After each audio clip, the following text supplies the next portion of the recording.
একটা কথা শুনবেন, কখনো কারো দীর্ঘশ্বাসের কারণ হবেন না।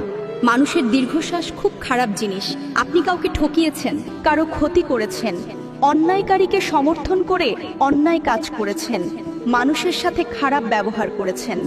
যে মানুষটা আপনাকে অন্ধের মতো বিশ্বাস করত, তার বিশ্বাস ভেঙে দিয়েছেন। মনে রাখবেন, মানুষটা আপনার উপর কোনো প্রতিশোধ না নিলেও সে যতবার আপনার কথা ভেবে দীর্ঘশ্বাস ফেলবে, ততবারই তার আত্মা একটা নালিশ দিয়ে যাবে সৃষ্টিকর্তার কাছে। সৃষ্টিকর্তা সব দেখেন, সব বোঝেন। আপনি যত ভালো মানুষের মুখোশ পরে থাকেন না কেন, অথবা কাউকে ঠকিয়ে যতই সুখের সাগরে ভাসেন না কেন, কারো অন্তরে আঘাত দিলে সেই শাস্তি আপনাকে দুনিয়াতেই ভোগ করতে হবে। রুহের হাই বলে একটা কথা আছে, যেটাকে আমরা রিভেঞ্জ অফ নেচার বলে থাকি। প্রস্তুত থাকবেন। মানুষ ছেড়ে দিলেও প্রকৃতি কাউকে কখনো ছেড়ে দেয় না। একটা কথা আছে না, সৃষ্টিকর্তা ছাড় দেন কিন্তু ছেড়ে দেন না।